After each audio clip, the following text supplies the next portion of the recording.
Buenas tardes a cada uno de ustedes. Agradecemos su presencia y les damos la bienvenida al webinar sobre ciencia de datos en ciencias ambientales organizado por SEA Group. Asimismo, les pedimos a los asistentes que por favor mantengan apagados sus micrófonos. Cualquier pregunta que tengan para nuestro ponente pueden realizarla finalizando la exposición o mediante el chat de Teams, que nosotros vamos a trasladar la pregunta al ingeniero. A continuación, las palabras a cargo del ingeniero Wilfredo Puelles Ramírez. Adelante, ingeniero.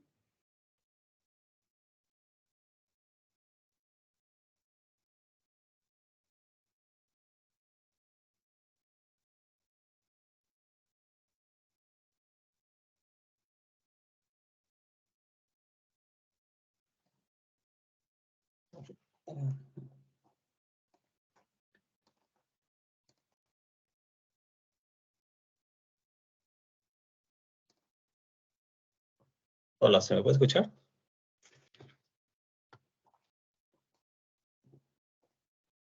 Sí, gerente, se le escucha. Ok, estoy en acá, no sé. Recargar. Ok. Ahora se puede ver, ¿no? Ok. Entonces voy a exponer un poco, ¿de acuerdo? Un poco nada más de lo que voy a presentar. Ok. It's not. Ok. Esta ciencia de datos.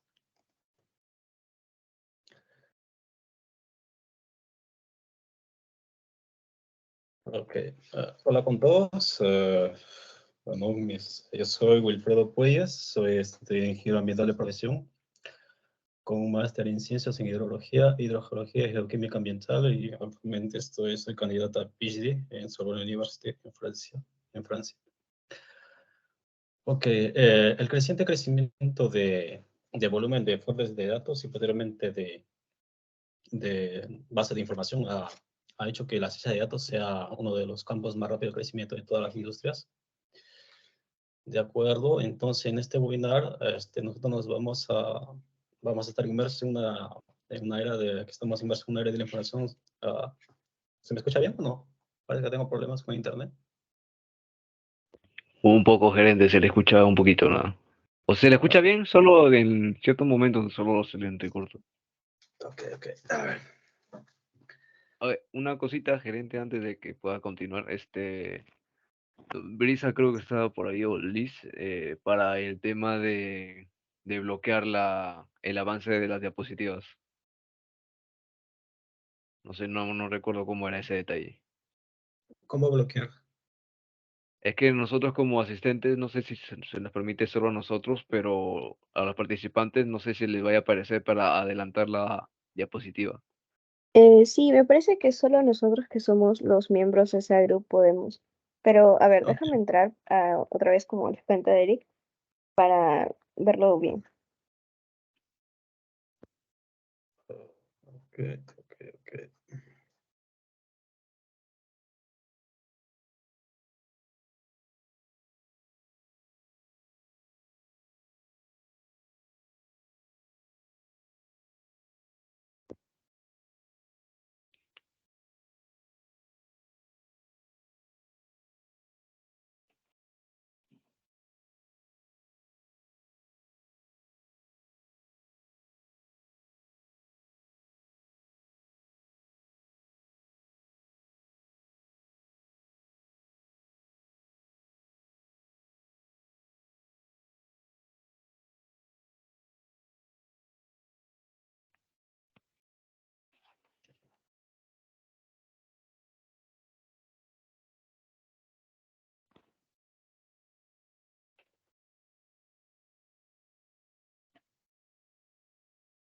Gerente, disculpe, ¿podría por favor volver a proyectar las diapositivas para poder comprobarlo? Estoy probando. ¿Debo cargarlo otra vez? Porque hace rato lo había cargado. ¿Lo cargo otra vez o hay un lugar donde se almacena todos los archivos que estoy subiendo? Es una pregunta. Creo que se tiene que Ese- volver a cargar. Sí, eso creo que sí. Ok. ¿Qué pienso? Ok. Entonces yo lo voy a cargar y les voy a presentar. Ok. Datos. Sustitución.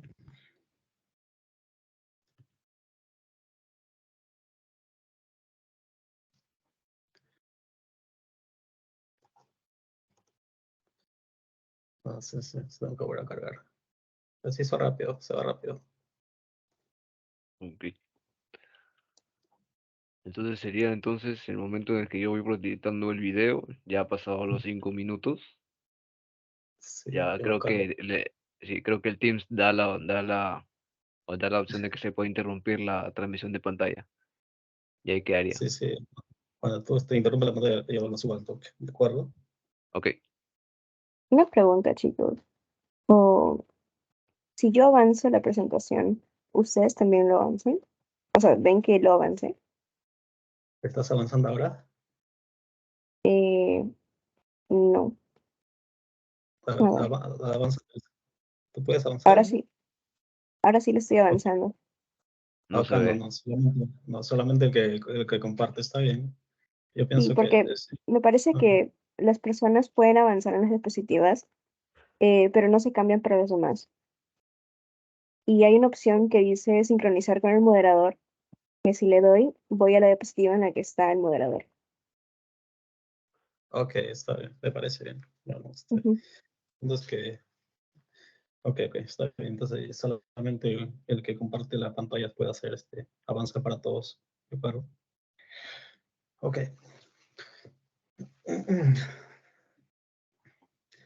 Así lo hacemos entonces.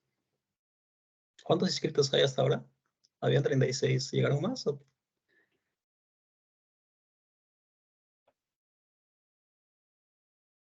A ver, déjame comprobar. Ok.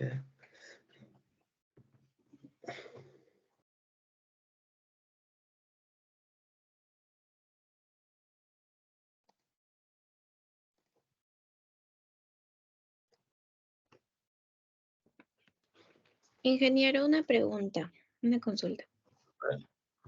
Ah, Cuando yo le doy pase para que sus palabras de agradecimiento, sí. usted da las palabras y luego, según el manuscrito, yo digo, le doy inicio ya al webinar. ¿Usted prefiere que sea así o prefiere dar sus palabras de agradecimiento y comenzar de frente con la exposición? Agradecimiento, no es así, ¿dónde está? Es Bien. en el manuscrito, si lo tiene abierto, lo puede observar. Sí, aquí lo estoy, le compartieron, ¿cuándo fue? De ayer, creo. A ver si me pueden- Por ahora quiero presentación, nada más el que está en amarillo. Ujú. Ya, eso Yo digo, adelante, ingeniero, para sus palabras de presentación. Digo, de presentación, me equivoqué. Y usted ah, habla. Y luego yo digo otra vez, ahora sí daremos inicio al webinar sobre ciencia de datos en ciencias ambientales. Le doy el pase al ingeniero. Y ahí usted comienza a exponer sobre el tema. ¿Prefiere que sea así o prefiere de frente su presentación y de frente exponer? sí, lo segundo. Hay que eliminarlo, ¿ya? Ah, ok, La está primera, bien.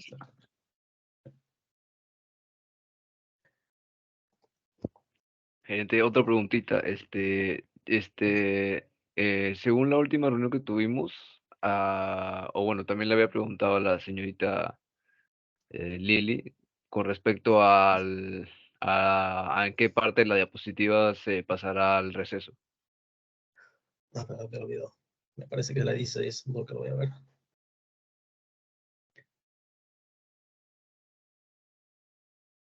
Sí, es la diapositiva 16. Cuando acabamos el 2.3, se lo voy a mostrar acá.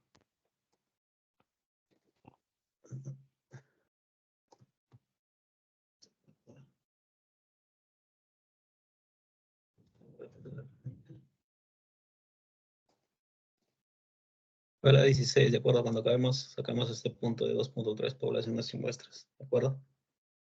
Ok. Seguimos en 36, no ha cambiado el número.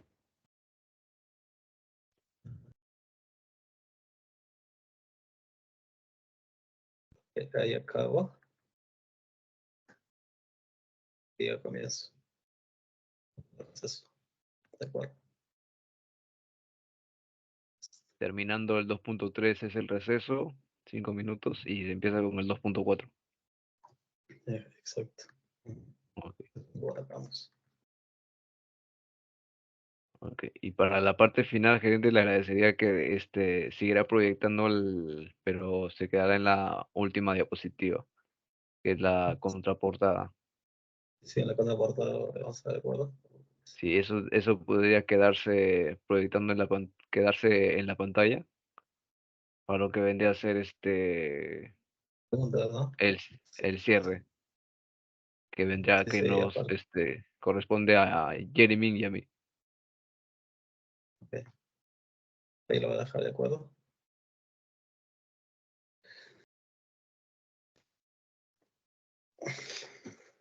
Si una vez termina su exposición, le agradecería que se dejara en esa diapositiva. Ok, ok.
Buenas tardes a cada uno de ustedes. Agradecemos su presencia y les damos la bienvenida al webinar sobre ciencia de datos en ciencias ambientales organizado por SEA Group.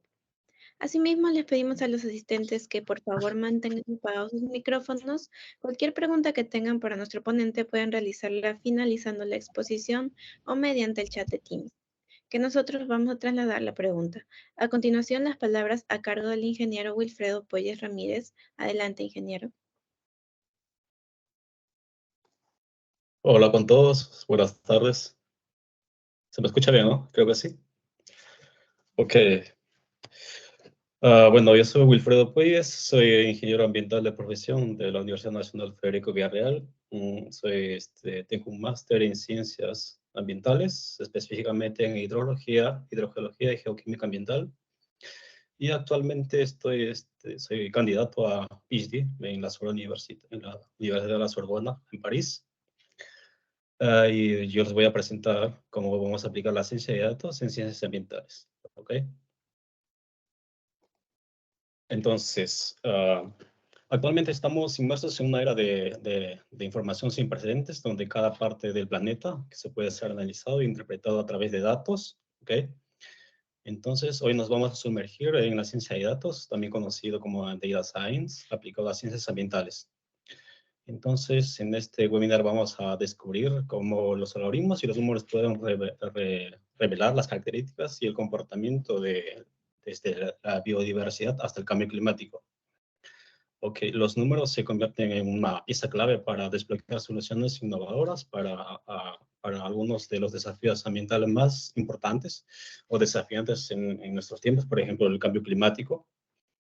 Ahora veremos cómo los datos transforman nuestras percepciones, informan nuestras decisiones y dan a formas políticas, a políticas más efectivas. Entonces, en este mundo creciente de volumen de fuentes de datos y posteriormente en datos han hecho que la ciencia de datos sea uno de los campos más de rápido crecimiento en las industrias. Ok, pero ¿qué es la ciencia de datos? La ciencia de datos va a combinar tres campos importantes que son las habilidades de programación. Okay. Los datos son un producto que se comercializa electrónicamente, por lo tanto, un profesional que está interesado en este mercado es necesario hablar de programación. Entonces, los informáticos deben poder manipular archivos de texto en la línea de comandos y pensar algorítmicamente. Y de esta manera a aplicar nuevas herramientas. ¿Okay? Entonces, otro punto que es la matemática y estadística, una vez que se haya adquirido y limpiado datos a través de habilidades de programación, el siguiente paso es extraer información de ellos, o sea, los datos, donde se van a aplicar métodos matemáticos y estadísticos que son adecuados, que va a depender del tipo de variable que queremos analizar, ¿de acuerdo? Y por otro lado está el conocimiento específico, que es la ciencia la ciencia básica trata de descubrir y construir un nuevo conocimiento. Entonces, por lo que en un campo específico se requiere preguntas que sean motivadoras. Por ejemplo, vamos a hablar de proyecciones climáticas, de calidad de agua. Entonces, son las primeras preguntas que debemos hacernos con respecto a estos temas y después vamos a hablar de datos. ¿Ok? Ahora, el aprendizaje de la combinación entre habilidades de programación y estadística y las matemáticas van a dar al aprendizaje en máquina, o también conocido como machine learning. ¿Ok? Los datos, entonces, lo cual es un campo fantástico, pero en este webinar no nos interesa mucho eso, pero si a usted les interesa, genial, ok. Otro campo es la investigación tradicional, cuando une las matemáticas y el conocimiento específico, o sea, un conocimiento específico, por ejemplo, hidrología, que es mi caso, hidrogeología, geoquímica ambiental. Nosotros siempre, en los niveles de maestría o doctorado, lo que se hace es investigación tradicional, entonces investigación tradicional, pero poco en la parte de habilidades de programación, ¿ok? Eso es en campos en la parte de doctorado y maestría. Y la otra parte que es la zona peligrosa en habilidades de programación y conocimiento específico. Aquí es importante recalcar que, por ejemplo, si solamente combinamos lo que conocemos, por ejemplo, en biología, en hidrología u otro campo, y con habilidades de programación, pero no comprendemos lo que es las matemáticas, vamos a obtener resultados a partir de aplicación de esos métodos técnicos, pero sin comprender, ¿ok? Entonces es importante que nosotros conozcamos todos estos tres campos para poder interpretar el resultado de nuestros datos a partir de las pruebas estadísticas. Ok, la combinación de estos tres campos nos va a dar, es una combinación de ciencias de datos, ¿ok? Combinamos todos los campos y nosotros aplicamos ciencia de datos. Entonces, según Harvard Business Review, este es el campo de ciencia de datos, es uno de los campos de trabajo más emocionantes desde el siglo XXI. Okay. Ahora, ¿cómo vamos a aplicar la ciencia de datos? Okay, a las ciencias ambientales. Okay. Las ciencias ambientales es una Es una disciplina científica que es multidisciplinaria, ¿de acuerdo? Cuyo objetivo principal es buscar y conocer relaciones que mantienen la relación entre el ser humano y la naturaleza. Ok, de acuerdo, entonces, pero en este webinar nosotros vamos a aplicar algunos ejemplos solamente de ciencias, a ciencias atmosféricas y ingeniería. Pero si pueden ver el gráfico, aquí vamos a las ciencias ambientales, incluye desde la sociología, la ecología, la biología, la geología. Ok, es una ciencia interdisciplinaria. Aunque en algunos casos a veces funciona cuando hace investigación, también funciona como una ciencia transdisciplinaria. ¿De acuerdo? Ahora, por ejemplo, cuando vamos a aplicar la estadística en RStudio, bueno, en este caso se aplica más en RStudio, se puede utilizar en otro tipo de programas de acceso libre, por ejemplo, Python, pero nosotros estamos más enfocados en RStudio. Cuando se tiene un proyecto de investigación, ya sea de nivel de pregrado o posgrado, ¿ok? O sea, pregrado, posgrado, se refiere a maestría o doctorado, o cualquier otro proyecto de otra empresa, vas a tener un tema de investigación, ¿de acuerdo? Y ese tema de investigación siempre tiene una estructura. Tiene una estructura que vamos a nosotros, por ejemplo, una parte es la definición del problema, que es en forma de pregunta, tienes tus objetivos, y a partir de eso, de ese problema vas a generar la revisión del estado del conocimiento, ¿ok? Y a partir de ese estado de conocimiento determinas la hipótesis de trabajo. Que la hipótesis de trabajo son afirmaciones, ¿no? De correlación no si existe una relación entre variables independientes o dependientes, ¿de acuerdo? Entonces, en esta parte hacemos la elección de las variables, o sea, lo que vamos a medir. También otro tipo de elecciones que, bueno, esta parte no nos interesa mucho, solo lo pongo por conocimiento.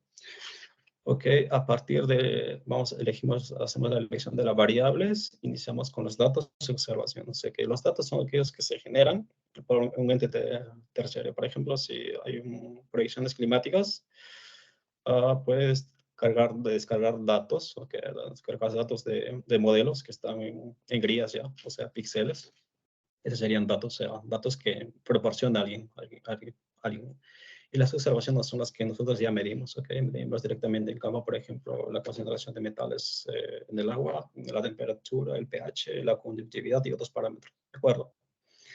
Ahora, cuando tenemos ciertos datos de observaciones, siempre va a haber que tener alerta a la variabilidad, ¿ok? Entonces, la variabilidad es lo que porque si todos los datos fueran iguales, no fueran tan variados, entonces no sería necesario hacer una investigación. Entonces, en estadística aplicada, lo que se hace es entender, tratar de comprender, explicar la variabilidad de los datos. ¿De acuerdo? Entonces, a partir de eso, vamos a hacer un procesamiento informático y estadístico de datos. Entonces, vamos a hacer la interpretación y finalmente las conclusiones. Todo este diagrama que estoy mostrando en esta diapositiva representa el objetivo 1 de la estadística aplicada, ¿ok? Que va a ser gestionar la variabilidad de las mediciones. Estas mediciones son por un fenómeno de casualidad o un fenómeno subyacente, ¿ok? Hay que tener siempre presente esa pregunta. Ok, pero cuando nosotros recolectamos datos o observaciones, no siempre son fáciles de leer y comprender. O sea, por ejemplo, si tenemos por ejemplo, en hidrología o en ciencias atmosféricas, o sea, las condiciones atmosféricas, siempre recolectamos datos a la escala horaria, a veces hasta por horario, ¿de acuerdo? Entonces, por ejemplo, si nosotros queremos trabajar en 30 años, imaginen la cantidad de que tenemos, y más si trabajamos con varios modelos. De acuerdo, por ejemplo, acá en esta tabla tenemos todos los datos recolectados, cada columna representa una variable. Entonces, a partir de el objetivo 2 de la estadística aplicada va a ser administrar la tabla de datos, que de otro modo también no se pueden utilizar, ¿de acuerdo? Por ejemplo, si yo estoy seguro que si les pregunto si ustedes pueden analizar los datos, es posible que no se pueda, ¿de acuerdo? Entonces, a través de la estadística aplicada, nosotros vamos a poder un poco leer y comprender estos datos, ¿okay? Hay que recordar que cada columna de estos datos en RStudio son una variable, ¿de acuerdo?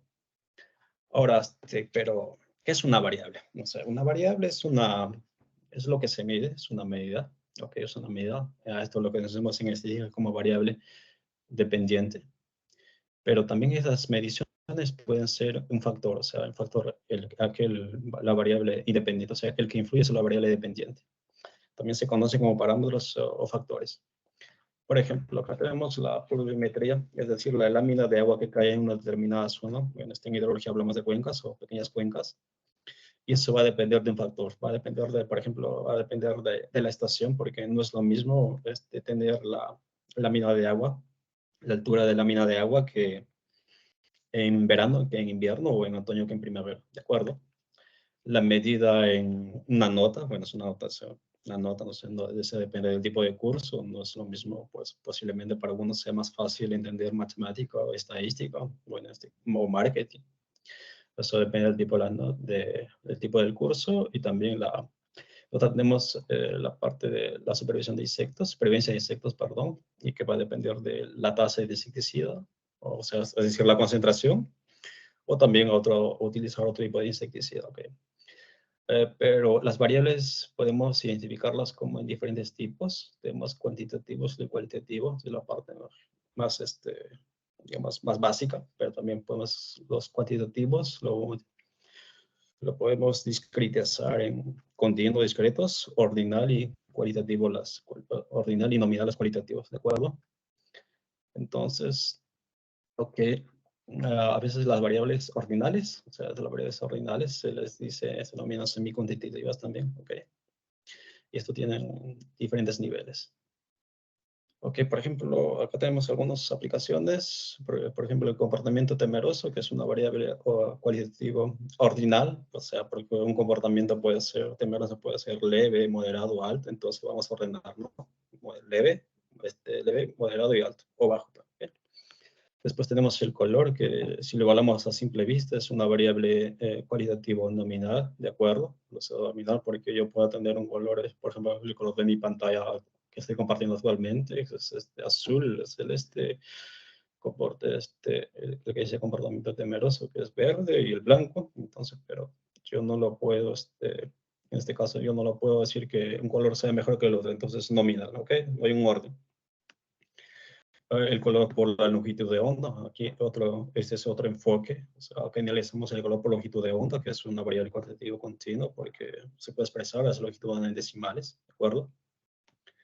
La talla también, no importa qué talla, que puede ser en metros, en milímetros, en existe otra unidad de medida, ¿de acuerdo? También es cuantitativo continuo. La talla de zapato es otro ejemplo, pero de cuantitativo discreto.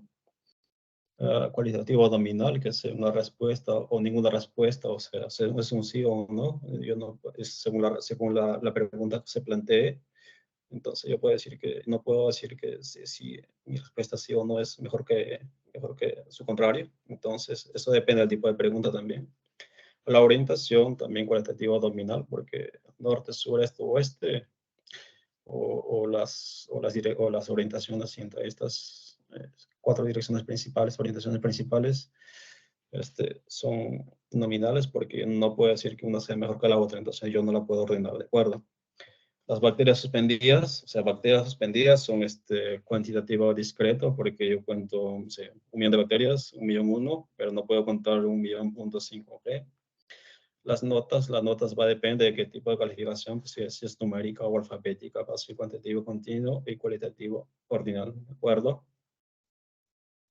Y el resultado de tirar un dado, o sea, un dado, la probabilidad de tirar un dado, que es parte de probabilidades, es lanza del 1 al 6, es un cuantitativo discreto, porque yo lanzo dados y me sale 1 hasta el 6, pero no me sale 1.5, ¿de acuerdo? Y, ok, entonces, en esta parte, en la letra roja, se le afecta la elección de las medidas, por ejemplo, en el color, ya estoy hablando acá, son diferentes tipos de naturaleza de variable, pero si yo tengo un enfoque diferente, yo puedo tener diferentes tipos de variables, ¿de acuerdo? Naturaleza de variables, aquí es el ejemplo, ya lo mencioné, que es un ejemplo de discretización, y hay que recordar siempre que la importancia de la elección de la media, ¿de acuerdo? Ahora, los experimentos de mediciones casi siempre se realizan en muestras. Casi siempre, o siempre, pues el 99.9% podría asegurar. ¿De acuerdo? Porque hacer análisis estadístico en poblaciones es bastante costoso, o sea, es bastante costoso y también bastante inversión de tiempo. ¿De acuerdo? Entonces, para ello, la estadística ha desarrollado que solamente se hacen en muestras. Por ejemplo, acá tenemos una población Supongamos que la población la población sea todo el municipio de Lima, X, ¿de acuerdo? Entonces yo no voy a analizar todas las personas de ese distrito, solamente analizo una parte y a partir de eso yo voy a ver voy a proyectar todos mis análisis a través de test estadísticos que voy a tener y los proyectos a las poblaciones, ¿de acuerdo? Ojo, pero cuando voy a aplicar muestras, tengo que ver que sean variables, porque si son la variable que mido, digamos, no hay variabilidad, no tiene sentido evaluarlas, ¿de acuerdo? Entonces, por eso es importante que cuando uno va a hacer un muestreo, tenga un plan de muestreo bastante bien adecuado al tipo de investigación que se va a hacer. La predicción de la población, bueno, que se produce a través de las muestras y a través de la estadística que nosotros caracterizamos, ¿no? Estas predicciones. Ok, aquí tenemos casos que debemos tener en cuenta en estadísticas.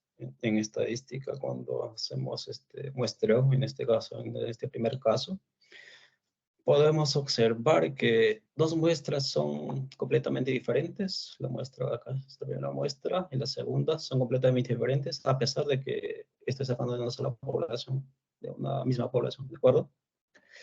Y en el segundo caso, estoy sacando de dos poblaciones, pero tengo dos muestras similares. Entonces, hay que tener en cuenta eso. Hacemos estadística. Ahora, tenemos las medidas independientes y variadas, ¿ok? Ojo que en este webinar el objetivo no es que, digamos, comprendan todo lo que estoy diciendo, solamente le estoy dando una visión general, lo que es la ciencia de datos y la estadística aplicada en ciencia de datos, ¿de acuerdo? Entonces, por ejemplo, tenemos dos tipos de medidas que son las independientes y variadas. Si las medidas no tienen una relación, le decimos que son independientes. Si su inversa son emparejadas, ¿ok? ¿De acuerdo? Ok, por ejemplo, acá tenemos dos ejemplos de medidas de grupos que son independientes y variados. Por ejemplo, acá las precipitaciones que se miden en diferentes lugares. No es en diferentes lugares, perdón, es en diferentes tiempos, en junio y luego en septiembre. Son variadas porque, ejemplo, en una cuenca yo tengo una estación pluviométrica, ¿de acuerdo? O también en un río tengo un punto de muestreo que está fijo. Si yo mido en junio y luego en septiembre, van a ser variadas porque estoy midiendo, en el caso de pluviometro, estoy midiendo la lluvia en ese mismo pluviometro y recolectando la calidad de agua en ese mismo punto del río, ¿de acuerdo? Eso sería una muestra variada. Ahora tenemos muestras independientes que, por ejemplo, acá en el mar Mediterráneo, cerca de las costas de Francia, hacen estudio de los niveles del mar. Ok, las mareas, que es un coeficiente de mareas, por ejemplo, si se miden en todo el Mediterráneo francés, se mide las coeficientes de mareas del 15 de junio. O sea, en una sola flecha, pero en varios puntos, serían muestras independientes, ¿de acuerdo? Porque no estoy midiendo varias veces, pero en diferentes puntos, ¿de acuerdo? Y las muestras pareadas, que son medidas de velocidad, por ejemplo, entre animales antes y después de un envenenamiento o de un tratamiento, puede ser también. Entonces son muestras pareadas porque estoy midiendo a los animales, el comportamiento de los animales antes y después bueno, en este caso envenenamiento, puede ser también un tratamiento, ¿de acuerdo? Comparación de la longitud de fémures derecho e izquierdo, una serie de fósiles, también se considera independientes, pero que son fósiles diferentes y son derecho e izquierdo, ¿de acuerdo?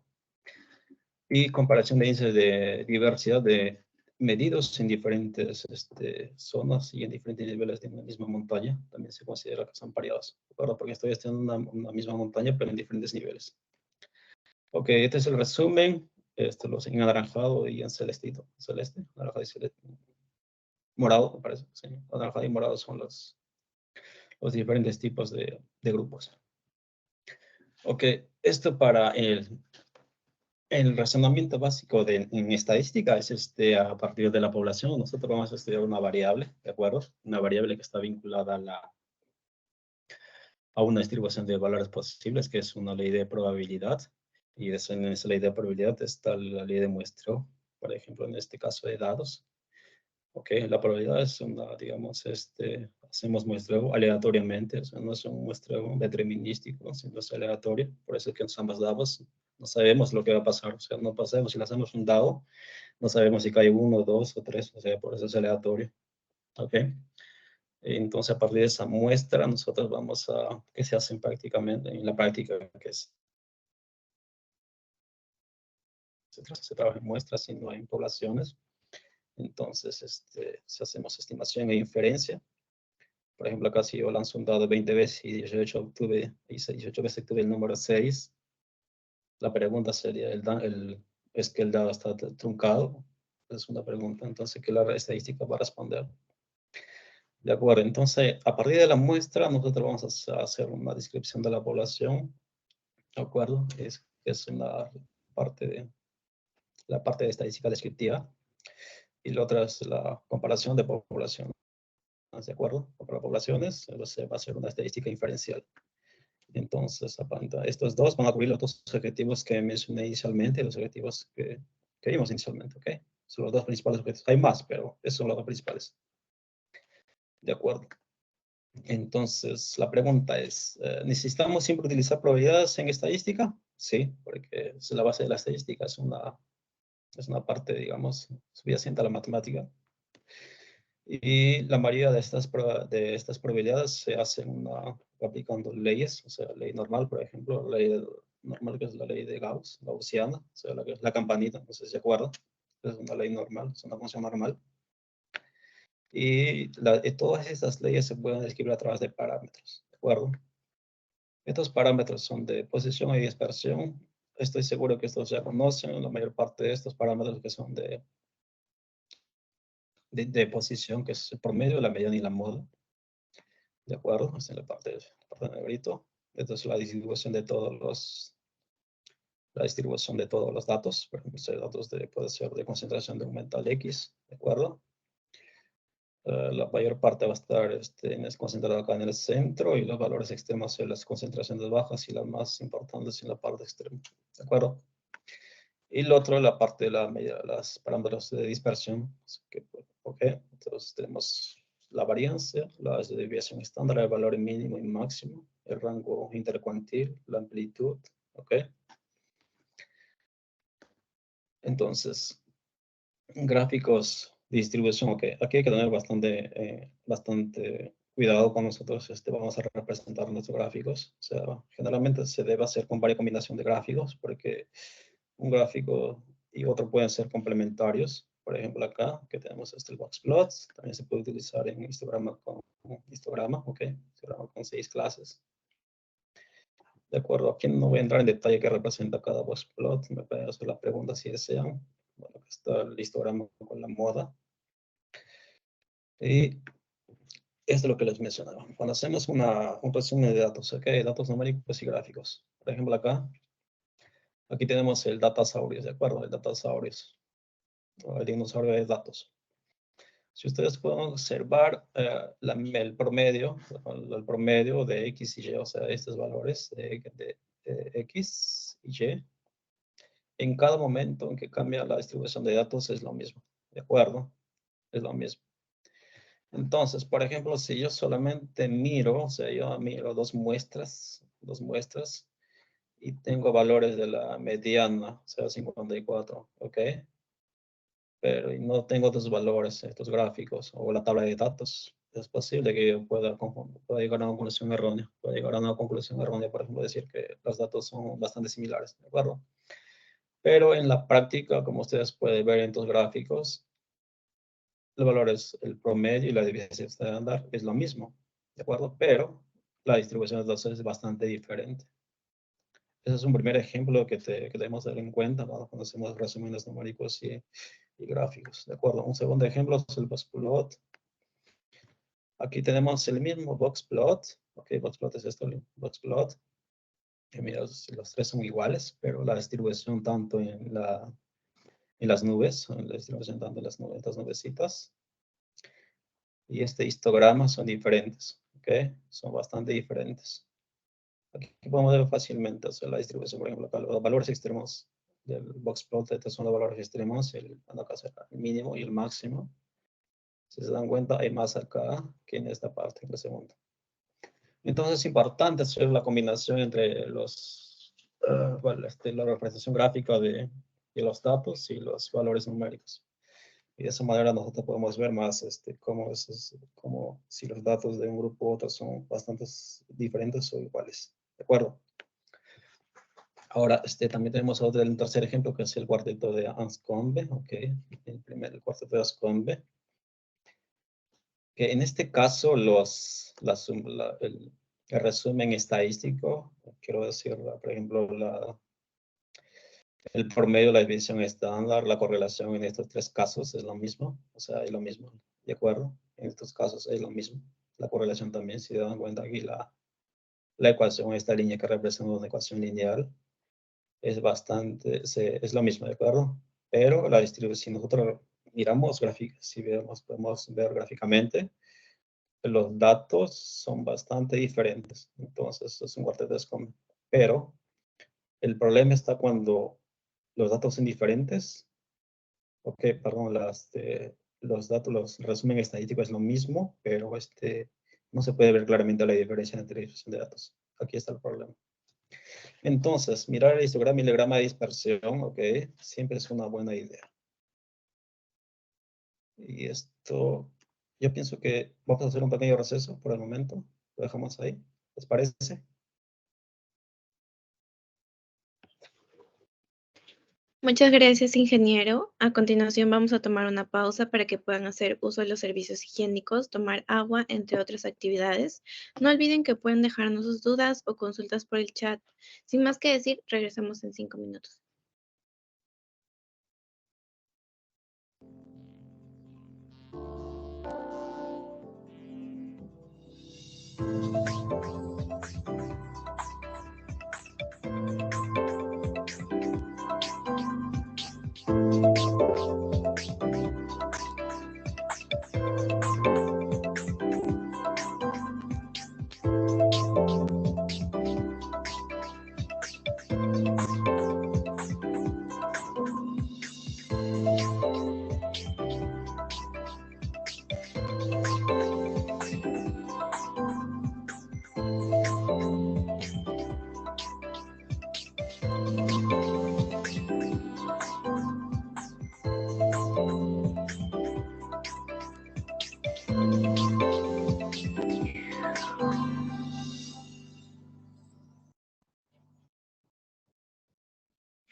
Ok, vamos a continuar con este webinar. Entonces, en esta parte vamos a hablar acerca de los dos puntos finales, que es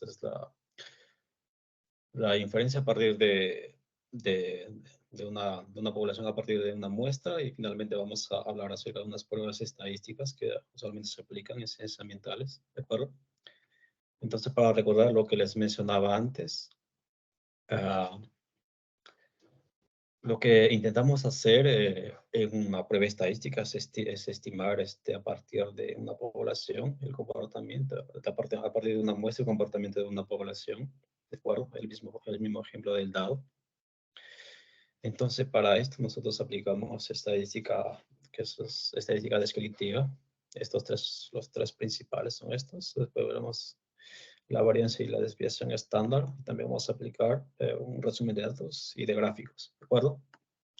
Y después podemos aplicar también estadística inferencial, que corresponde básicamente a los intervalos de confianza, la prueba de contraste de hipótesis, es decir, para comparar grupos, y la aplicación de estas pruebas, de estas hipótesis en test estadísticos.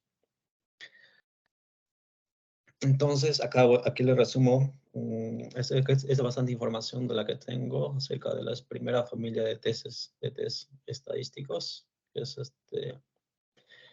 que está agrupado de acuerdo al tipo de problema que queremos resolver y el tipo de medida.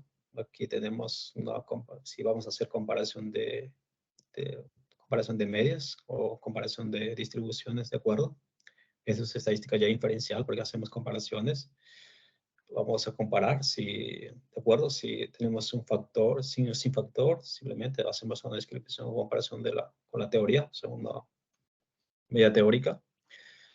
Si tenemos una prueba con solamente un factor, quiere decir, el factor, recuerden que es la variable independiente, ¿de acuerdo? Si son métodos de medidas independientes, que son de medidas independientes o emparejadas, ¿de acuerdo? Y entonces la primera familia tenemos la prueba de t-study.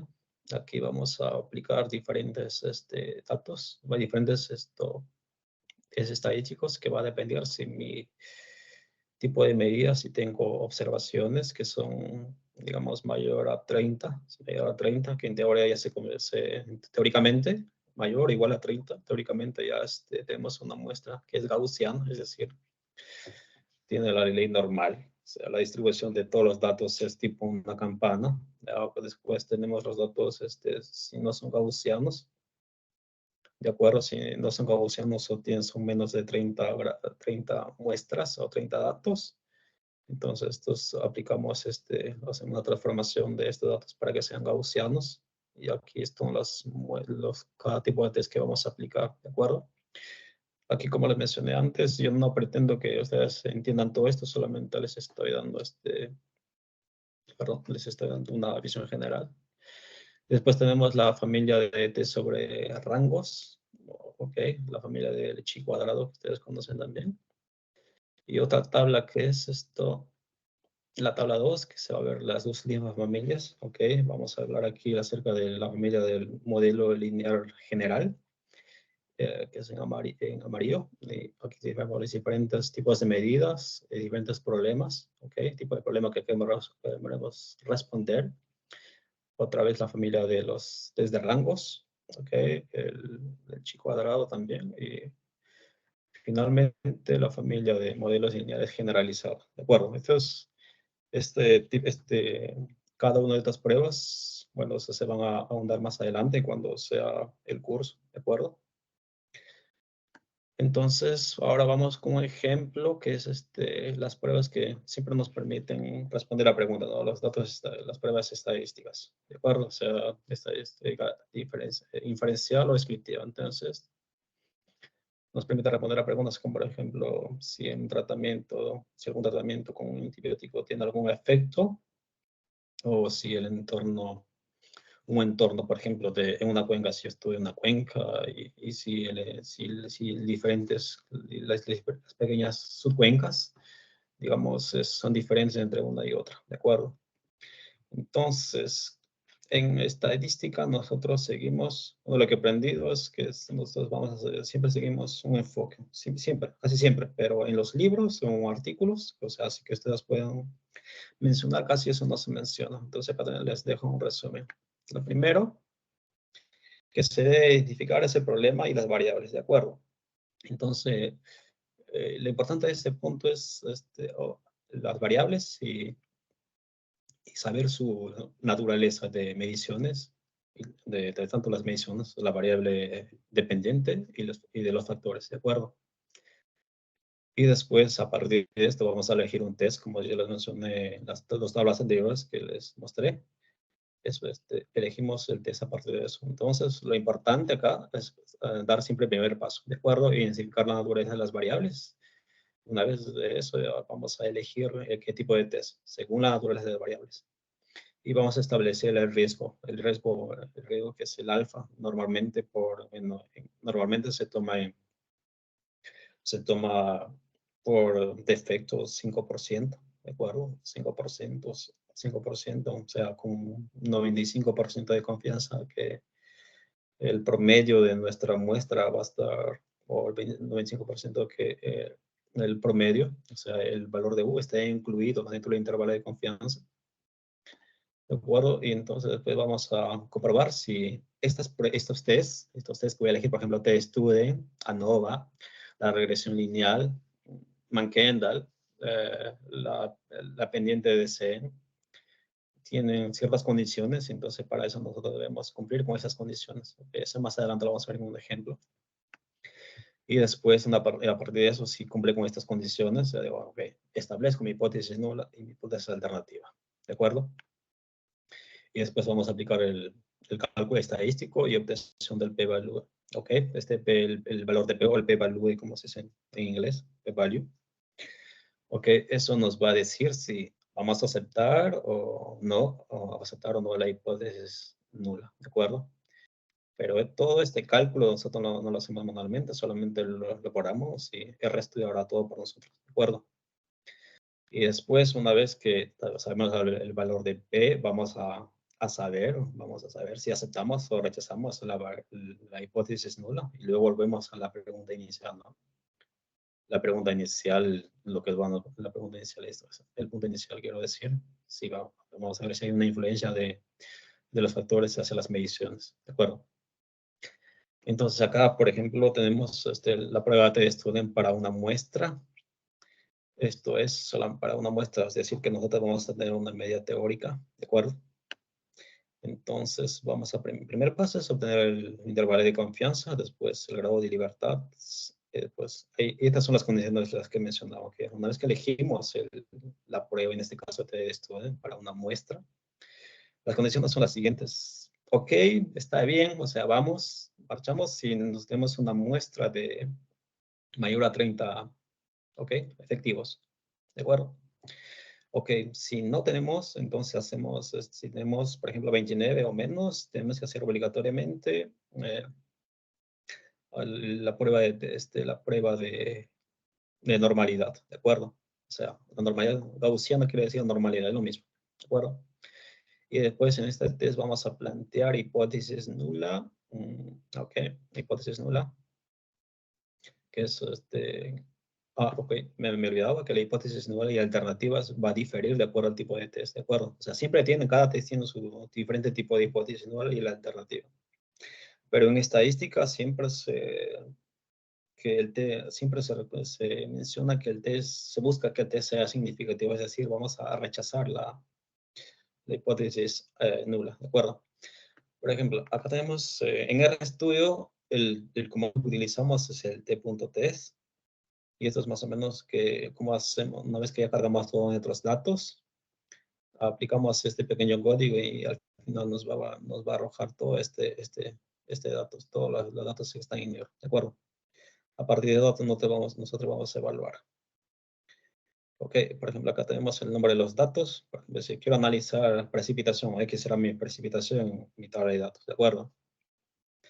Aquí tenemos el valor promedio teórico. Ok, por ejemplo, si yo analizo, a ver, si analizo, por ejemplo, varias muestras, a ver, si tengo ok, datos históricos, ok, si tengo datos históricos, el promedio climático, por ejemplo, de una determinada región, ok, de una determinada región, sí, de una determinada región, por ejemplo, tengo un promedio que es de 10.5, en este caso, o sea, por ejemplo, de temperatura, ¿de acuerdo? Ese sería nuestro promedio teórico, que es un valor climático, o sea, no hablamos de tiempo, sino de clima, ok, de acuerdo. Y entonces nosotros vamos a tener a partir de eso, aplicamos eso, un intervalo de confianza, el cual nos va a decir aquí, ese intervalo de confianza, nosotros hacemos la pregunta. ¿Incluye la media teórica? En este caso no incluye, ¿de acuerdo? O sea, por ejemplo, estamos de 9 y 10.3, pero nuestra media teórica es superior, entonces no incluye. Y aquí tenemos el promedio de todas nuestras observaciones, que en este caso han sido 25, pero el grado de libertad es n-1, n25 menos 1 es 24, ¿de acuerdo? Y la hipótesis alternativa, esta expresión de hipótesis alternativa en el estudio siempre va a aparecer, ¿eh? No importa si el resultado, si aceptamos o rechazamos la hipótesis, no importa eso, ¿de acuerdo? Siempre va a aparecer. Un momento. Y acá el p-value, ¿de acuerdo? El p-value, cuando lo que les mencioné, por ejemplo, el p-value, este es el alfa, ¿de acuerdo? Por ejemplo, si el alfa nosotros lo colocamos en 5%, que es por defecto, sale en RStudio, y en otras pruebas estadísticas también sale el mismo, por defecto el 5%. Aquí tenemos 0.02, multiplicamos por 100. Ok, vamos a decir que este valor de P es bastante inferior, ¿de acuerdo? Es inferior. Entonces, cuando es inferior, vamos a decir que el test ácido es significativo. Entonces vamos a decir que rechazamos la hipótesis nula, o sea, la media teórica. O sea, rechazamos, entonces vamos a aceptar la hipótesis alternativa. Vamos a decir que la media de nuestra muestra es superior a la media teórica. ¿De acuerdo? Entonces la media teórica, entonces aceptamos. Entonces en estadística, entonces vamos siempre a tratar de que el test sea significativo. Y de esa manera vamos a rechazar la media teórica. Otro ejemplo es el de test para dos muestras independientes. Okay, muestras independientes. Que, o sea, vamos a comparar las medias de las dos muestras. Okay, vamos a comparar las medias. Y a partir de eso vamos a tener diferencias, ¿no? Por ese de promedios. Aquí se vamos a calcular también el error estándar, que va a cambiar dependiendo de si las varianzas son iguales o no. Nuestro grado de libertad. Y aquí las condiciones, ¿ok? Las condiciones siempre se deben cumplir, ¿de acuerdo? Para aplicar este test. Entonces,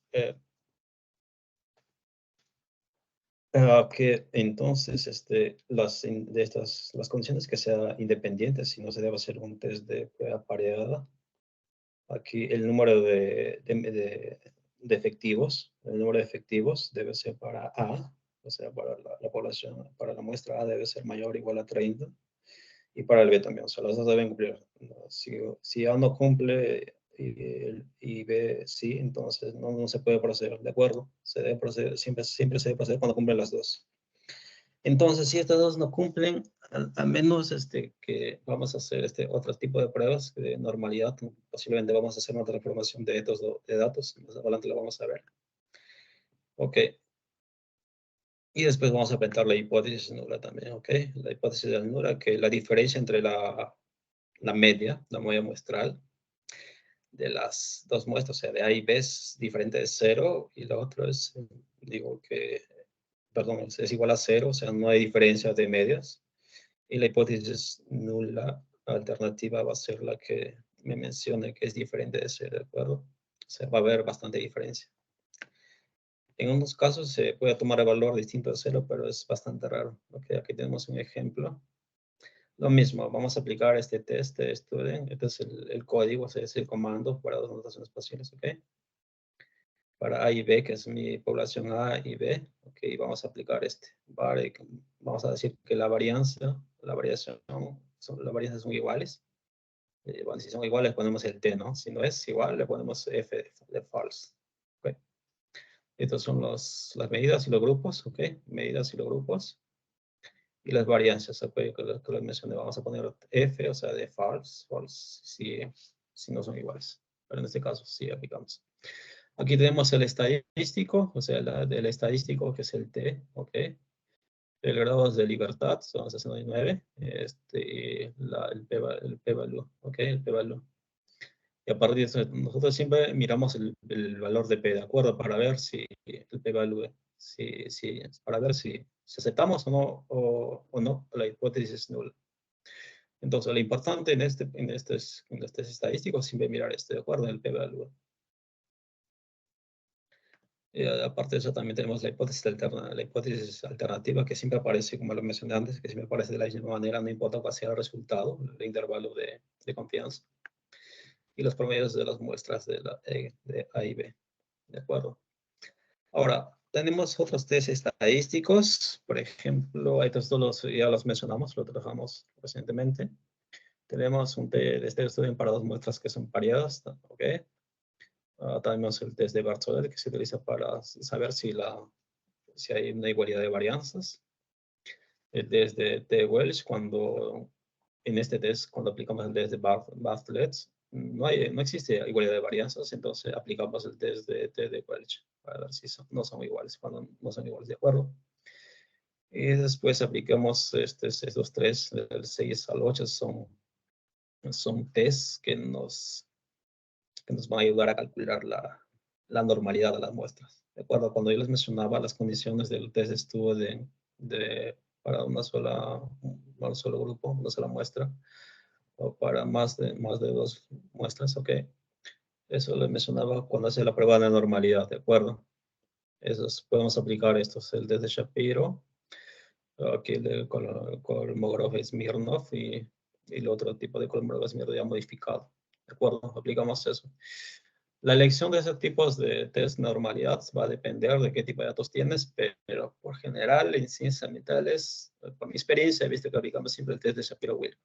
Si aplicamos Kolmogorov-Smirnov o el otro Kolmogorov-Smirnov modificado, el resultado casi va a ser lo mismo, ¿de acuerdo?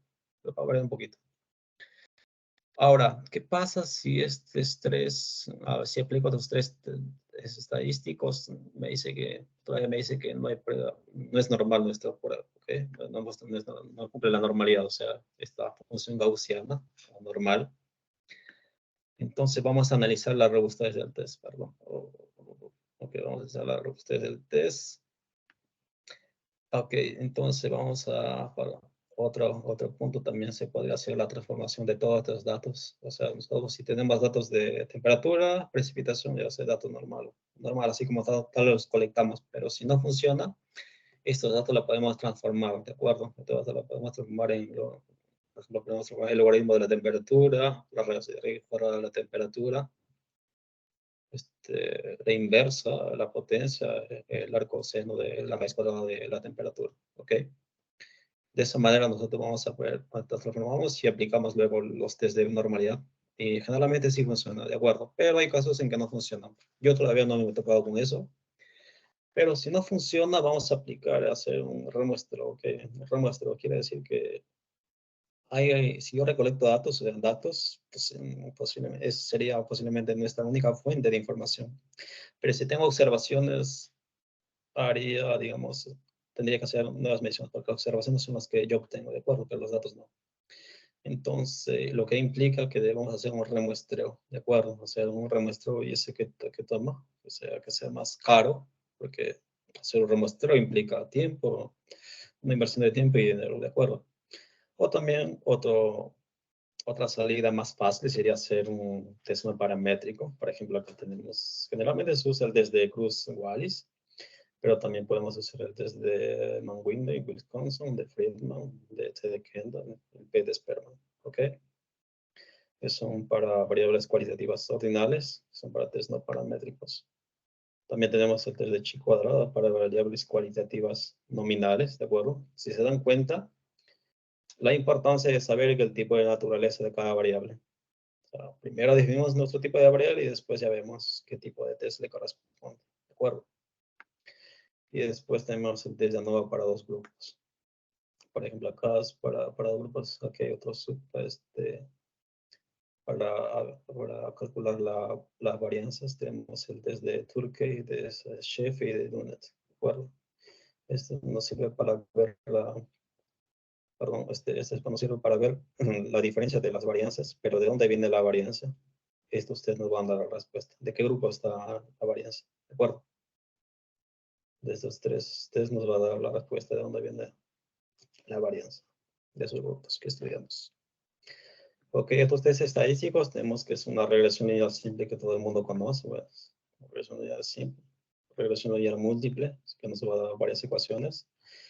El modelo lineal generalizado, tenemos el modelo para la regresión logística, el análisis logaritmo lineal, también se conoce como la regresión de Poisson, okay.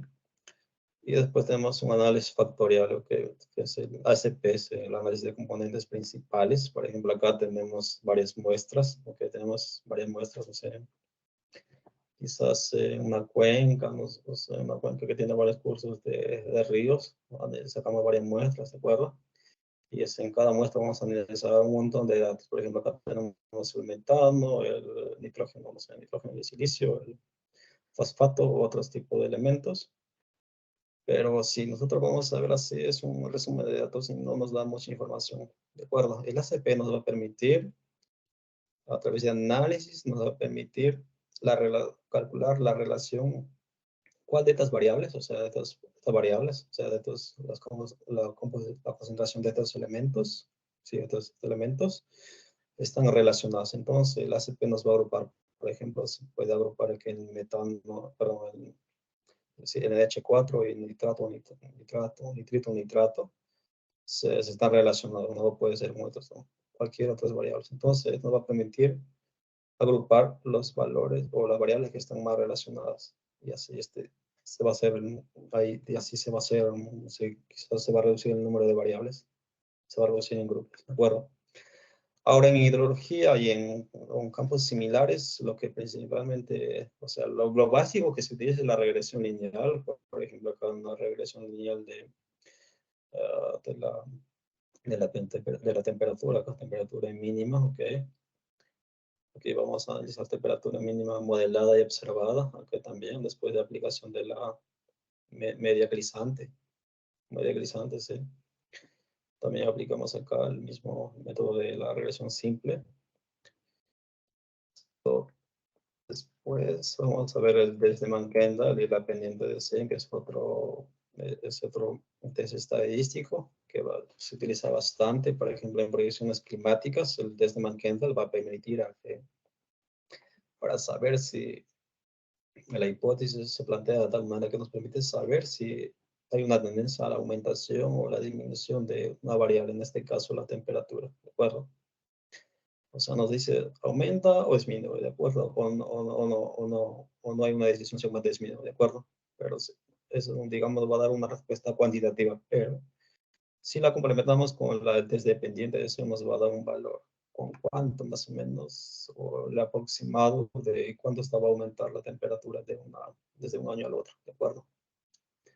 Entonces, para este trabajo lo hice durante mi máster, lo que permitió hacer una evaluación de un píxel en una píxel de 10 por 10, sí, 10 por 10, o sea, 10 kilómetros por 10 es bastante grande. Y tomé datos de seis modelos, y en diferentes digamos, escenarios de presión climática, que son los RCP, posiblemente algunos ya lo conozcan. Y esto nos permitió evaluar si la temperatura aumenta o disminuye, ¿de acuerdo? Después vamos a utilizar la ley de Gumbel, que nos va a permitir el tiempo de retorno, en este caso de la temperatura, de valores extremos. También vamos a utilizar la correlación cruzada, que nos permite ver el efecto de una variable, de un factor sobre la variable, sobre las medidas, o sea, la variable dependiente. ¿De acuerdo? Por ejemplo, acá aquí hemos analizado en cuántos días reacciona un caudal con respecto a las precipitaciones. Aquí tenemos varias líneas porque cada uno representa una subcuenca de una cuenca en un sitio minero. Y eso es lo que nos puede ayudar a entender un poco más sobre la reactividad del caudal a las precipitaciones. ¿De acuerdo? Y eso ha sido todo. Bueno, si tienen preguntas, las pueden hacer oralmente, les pueden escribir en el chat o enviar en algún formulario, me parece que hay. Bueno, y eso es todo. Muchas gracias. Muchas gracias, ingeniero. Excelente ponencia. Ahora conocemos más sobre la ciencia de datos en ciencias ambientales. A continuación empezaremos con la ronda de preguntas. Para ello pueden mandar sus respectivas preguntas por medio del chat del Teams o activar su micrófono. Buenas noches. Buenas noches, Wilfredo. Te habla con John Rojas. Si nos conocemos. Buenas noches a todos. Que te quiero hacer una consulta. Como sabemos, la ciencia de datos es bastante compleja y depende mucho del nivel que lo vas a evaluar. Como en el pregrado lo vemos bastante leve, lo que es ciencia de datos como tal. Sabemos que en los másteres donde vemos la mayor parte de los estudios ya a más detalle. Pero mi consulta va dirigida más a las ventajas de usar modelos estadísticos como tal, ¿no? Porque recordemos que en estadística geoespacial, los modelos estadísticos son, o geoestadísticos como le llaman, son muy mal vistos, por así decirlo. Por ejemplo, el uso del Kriging, el uso del IDW o similares, solo son como que aproximaciones a través de puntos cercanos o levantamiento de datos y a través de puntos cercanos, una aproximación, ¿no? Sin embargo, al solo ser eso, tiene mucho, por lo menos acá en Perú, tiene mucha, ¿cómo decirlo? Son muy objetados. Tanto así de que si alguien los usa como para una tesis u otro, de máster, por ejemplo, no los toman en consideración. Y eso pasa más que nada en calidad del aire, ¿no? Porque en calidad del aire pasa de que existe el mismo concepto de flujos de aire, que también tiene que ver con el mismo concepto de flujos hídricos. Entonces es más complejo el tema. Tienes que ver otros temas como la estadística gaussiana u otros. Entonces, ¿qué relevancia tendríamos, no? De usar estadística como tal, y la ventaja que tendría esto de ser usados para los estudios que tal vez muchas personas acá en la sala sean de pregrado, y yo los entiendo, hemos pasado por ese mismo camino. Entonces, para no caer en la tesis o para no caer en el camino de perderse en todo este mundo que es la estadística como tal, ¿tú cómo lo ves? ¿Es ventajoso? ¿Es bueno? Denos tus consideraciones, por favor.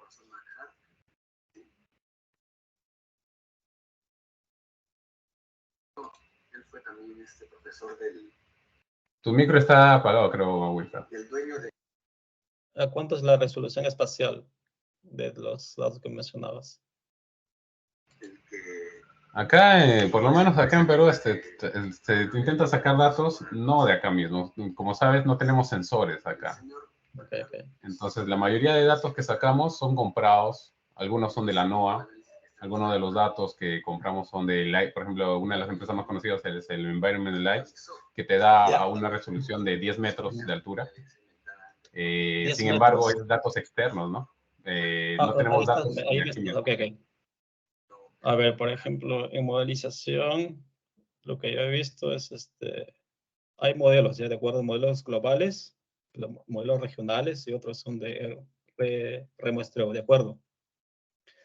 Entonces, o sea, sí, posiblemente los modelos globales son bastante, la resolución espacial es bastante grande, ¿ya?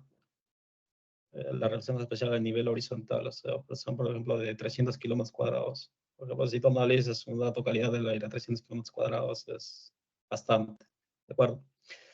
De acuerdo, después vamos a ver los datos, que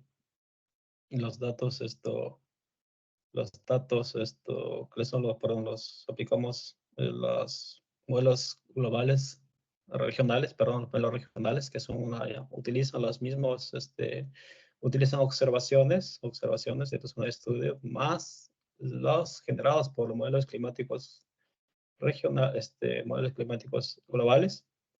Entonces vas a hacer que la escala, o sea, la escala horizontal, espacial, se reduzca, ¿de acuerdo? Más o menos va a quedar a unos 50 kilómetros. Pero acá en Perú no sé si habrá de 10 kilómetros, como me dices. Porque acá en Francia, que es el más avanzado, pienso que es más avanzado un poco, la resolución de datos espaciales es de 10 kilómetros, creo que he trabajado también de 12, ¿de acuerdo? Ahora eso va a depender para que la confianza en los datos de modelizados, digamos, va a ser de acuerdo, va a tener una aceptación de acuerdo a la resolución espacial. Ahora esos datos modelizados, por ejemplo, ya ahora vamos un poco a entrar en la estadística. Si tú tienes unos datos modelizados, por ejemplo, si hablamos por ejemplo, de calidad de aire, me estás hablando. No sé mucho de eso, pero yo te pongo el ejemplo de temperaturas, precipitación y evapotranspiración potencial. Entonces tienes un píxel que va a representar un píxel, por ejemplo, de 12 por 12. Va a representar entonces, para toda esa área de 12 por 12 va a ser el valor, o sea, va a ser un único valor para toda esa área. De acuerdo, pero ahora si tú tienes datos observados, ok, datos observados, entonces tú comparas, puedes hacer una regresión lineal simple para empezar, una regresión lineal simple, comparas tu modelización con tu dato observado, de la misma zona, ¿de acuerdo? Que ese dato observado que esté dentro del píxel. Entonces, de esa forma tú vas a ver si hay una relación lineal coherente entre lo que tú has modelizado y tu valor de, y tu valor de, y tu valor observado, ¿de acuerdo? Eso sería, en estadística o en ciencias ambientales siempre aplicamos ese valor que se hace el coeficiente de correlación, que sea el R, que sea superior a 0.8 para decir que es aceptable, ¿de acuerdo? Ojo, pero si por ejemplo, si tú analizas varios modelos, o sea, cuando estudias no solamente analizas un modelo, sino varios modelos, ¿ok? Lo ideal es que se analices varios modelos para que veas más o menos si un modelo estima, surestima o subestima, ¿de acuerdo? Entonces, yo pienso que eso es importante conocer, digamos, importante tener en cuenta la resolución espacial, la cantidad de modelos que tú utilizas. También debes conocer el modelo, cómo el modelo se ha construido, porque ese modelo tiene inputs. Ok, y aparte, si estudias tú el modelo, vas a saber por qué es que subestima o subestima el valor o el de la variable que tú quieres. Ok, entonces, yo pienso que eso si te quedó claro o si no podemos discutir luego eso. Para agregarles Ken Jeong, sí, Ken Jeong es socio de una empresa que también se llama, que nosotros vamos a trabajar juntos luego, se llama Wayna Corp, que yo tú puedes poner ahí en los comentarios para que te sigan también. No, gracias, Wilfredo. Ahí les dejo el link de la página de la empresa. Y nada, si cualquier cosa que veamos, cualquier curso u otro, lo vemos juntos por ahí. Gracias. Otra pregunta.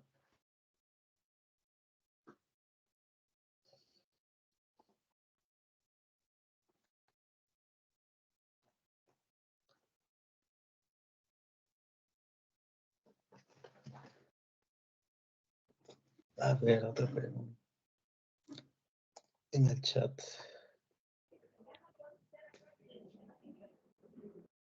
Ingeniero, hay una pregunta en el chat, la cual es, ¿se puede hacer ciencia de datos en Python? ¿Es Python, mejor ok. con respecto a R? Ok, ok, la respuesta es sí, absolutamente sí es posible hacer con ciencia de datos con Python, porque Python es uno de los lenguajes más populares y simplemente utilizados en la comunidad de ciencia de datos, ¿de acuerdo?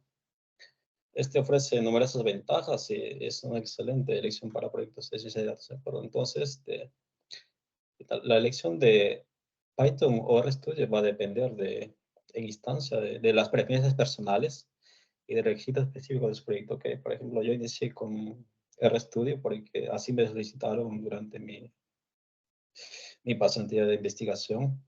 Bueno, si me hubiesen dicho inicie con Python, posiblemente hubiese iniciado con Python. De acuerdo, entonces, pero Python tiene unas ciertas ventajas, como la ciencia de datos, por ejemplo, tiene una amplia variedad de bibliotecas que se pueden utilizar en ciencia de datos, como las pandas, que son para manipulación de datos, el NumPy, que son útiles para operaciones numéricas, el Matplotlib, que son para visualización de datos, el PyTorch, que es para aprendizaje automático o Machine Learning también. Ok, para ver si utilizamos Python o RStudio, es también importante saber la comunidad, conocer la comunidad activa, o sea, los usuarios que utilizan, los usuarios de estos tipos de lenguajes de programación, porque posiblemente es muy probable que otros miembros de la comunidad ya hayan pasado por el mismo problema o hayan hecho el mismo proyecto, un proyecto similar que el tuyo, ¿de acuerdo? También Python es un lenguaje versátil, ¿ok? Que se utiliza en muchos campos, como desarrollo en web, automatización, análisis de texto y más. Y también Python es escalable, lo que es Python se puede utilizar para datos para pequeños proyectos como para grandes proyectos. Ahora, pero RStudio no es, digamos, no es menos importante que Python. RStudio básicamente se ha construido para hacer análisis estadísticos y visualización. Entonces, RStudio tiene una amplia gama de paquetes, son gráficos de paquetes de estadísticos y gráficos para hacer gráficos. Por ejemplo, tenemos el ggplot, ggplot1 y ggplot2, son importantes. Y también RStudio se utiliza para hacer exploración de datos. Entonces, yo pienso que finalmente Python y RStudio son, digamos, son dos lenguajes que se pueden complementar. No podemos elegir uno del otro, va a depender del tipo de proyecto, si ya se domina o ya tiene bastante tiempo utilizando un lenguaje u otro, pero también se puede utilizar como dos lenguajes de programación complementarios y de esa manera se puede complementar, ¿no?, las potencialidades de cada uno. Y eso es, o sea, yo no puedo decir que un lenguaje sea mejor que uno o que otro. ¿De acuerdo?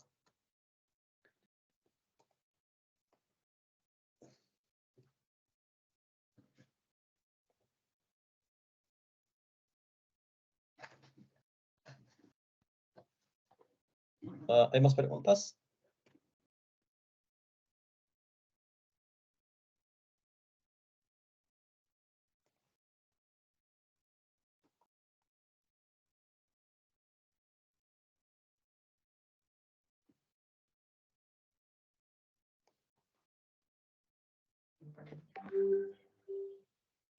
Bueno, muchas gracias a los asistentes por sus preguntas y por las respectivas respuestas de parte del ingeniero. A continuación se dará las palabras de agradecimiento por parte del ingeniero Wilfredo. Por favor, ingeniero.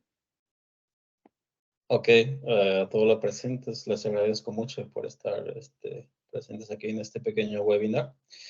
Espero que hayan tenido una visión general de lo que es la ciencia de datos y cómo se aplica.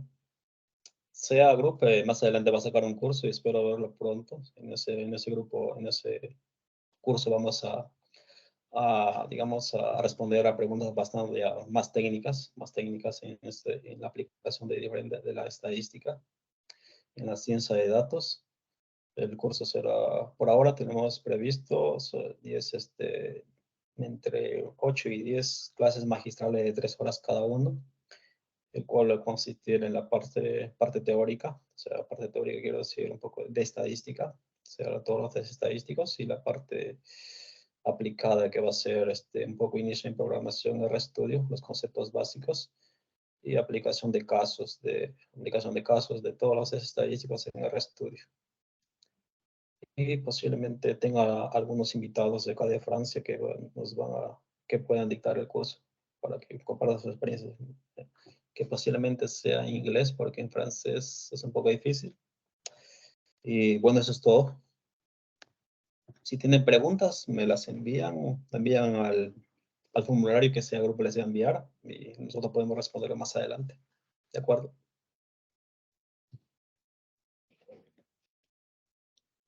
Agradecemos mucho su asistencia y participación, a todos los asistentes y al ingeniero Wilfredo por la ponencia.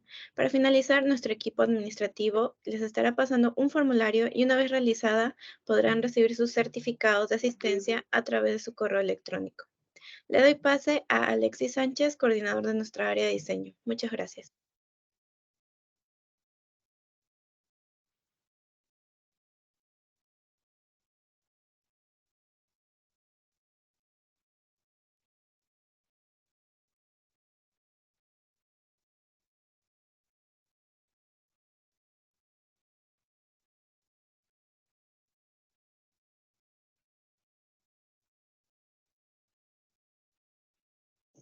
¿No se escucha, Alexis, tu audio? Disculpe, no, tenía mi micro silenciado. Empiezo de nuevo.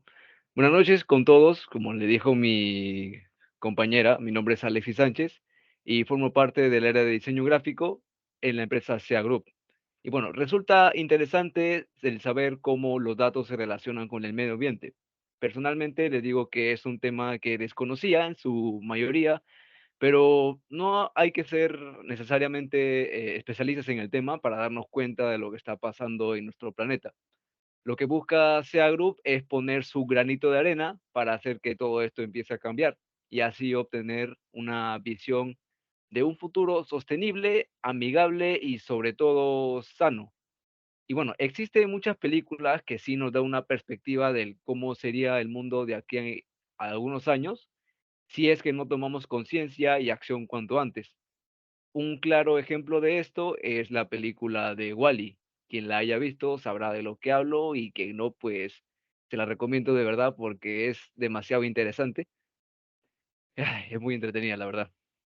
Pero bueno, no voy a irme por otra rama. En SEA queremos hacer muchas cosas. Tenemos muchos proyectos en mente, como ya lo mencionó el gerente Wilfredo. Proyectos que gracias a los colaboradores que tiene SEA, estamos seguros que tendrán el potencial suficiente para lograr cosas en serio maravillosas. Pero necesitaríamos de su apoyo para que todo lo que tenemos en mente se haga posible. Ahora mismo por el chat les estamos compartiendo el Linktree de SEA Group. Este enlace los llevará directamente a cualquiera de las 5 redes sociales que tiene la empresa. Ahí tienen TikTok, YouTube, Instagram, LinkedIn y, como última, pero no menos importante, la plataforma de Facebook. Y lo único que le podemos dar de alcance por ahora es que en menos de lo que imaginan estaremos promocionando un nuevo proyecto. Pero no le vamos a dar spoilers, ya se enterarán en específico de qué trata. Y para finalizar, les estaremos enviando también un formulario, como ya les había recalcado mi compañera, para que puedan obtener su certificado. Y bueno, es algo rápido, no creo que les tome mucho tiempo, la verdad. Y nuevamente agradecemos a cada uno de ustedes por su asistencia. Esto en serio, de verdad, significa mucho para nosotros y esto nos motivará a más adelante seguir desarrollando más proyectos para ustedes. Podemos decir también que esto es solo el comienzo. Cuídense, cuiden a los suyos y eso es todo por ahora. Y ya podremos vernos en otra ocasión. Muchas gracias por asistir al webinar de Ciencia de Datos.